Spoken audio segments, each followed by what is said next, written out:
was published on the front page of the Medine Daily Journal in Canada. This report sent shockwaves across the country because an entire tribe had mysteriously disappeared overnight without leaving a single trace in northern Canada. Welcome once again, viewers, to New Fact Videos. This is Anjikuni Lake, located in a remote region of northern Canada.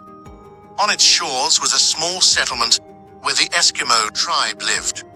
The population ranged between 100 to 150 people, who primarily survived by fishing in the lake. This is one of those vast areas in northern Canada where only a few thousand people live across millions of square kilometers due to the region's extreme weather conditions. Apart from fishing in Anjikuni Lake, hunting was common in the surrounding areas, attracting many hunters.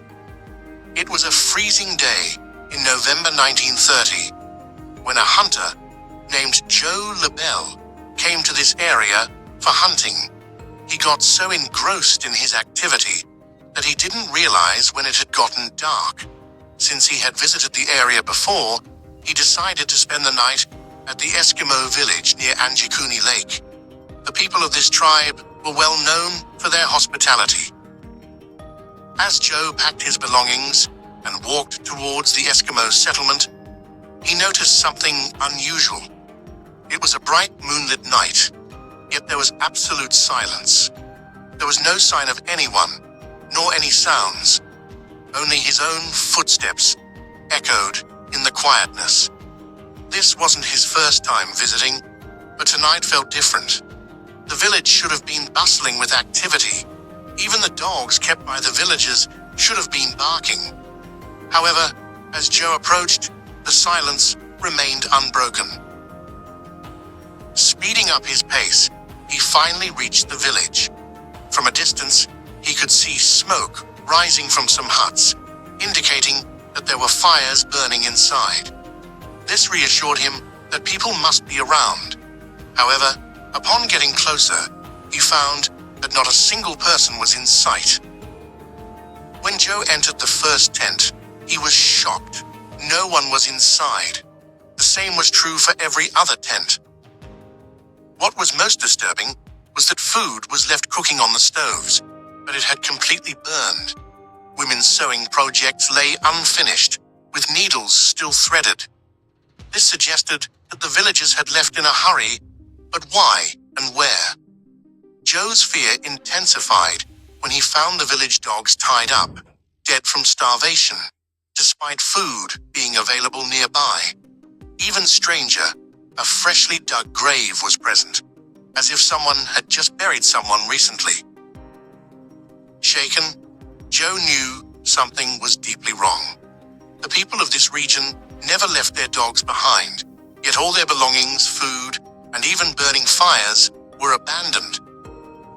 Unable to handle the eerie silence and terrifying scene, Joe hurried to the nearest telegraph office and contacted the Royal Canadian Mounted Police, RCMP.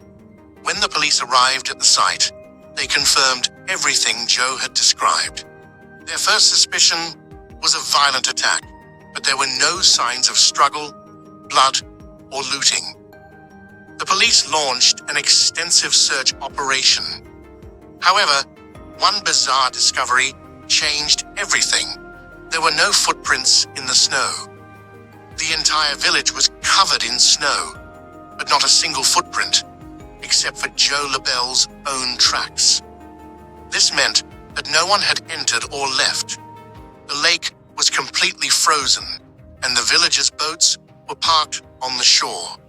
If they had tried to escape through the lake, the ice would have shown cracks or breaks, yet everything was intact. Investigations revealed that the villagers had disappeared days before Joe arrived because their dogs had been dead for quite some time, and the rising smoke suggested that the fires had burned out recently. The police had no answers, and after months of searching, the case was declared unsolved. Over time, people forgot about it. 50 years later, in 1984, Roger Bohr, and Nigel Blundell, two writers, revisited the case. In their article, they linked the Eskimo tribe's disappearance to aliens. They interviewed a hunter and his two sons near Anjikuni Lake, who claimed to have seen strange flying objects hovering over the lake, heading toward the Eskimo village. Using this, the writers suggested that aliens might have abducted the entire tribe. However, they had no concrete evidence, and most people dismissed the theory. Since then, many theories have emerged, but the truth remains unknown. Nearly 100 years later, the question remains, where did the Eskimo villagers of Anjikuni Lake disappear to? The mystery of their disappearance remains unsolved to this day.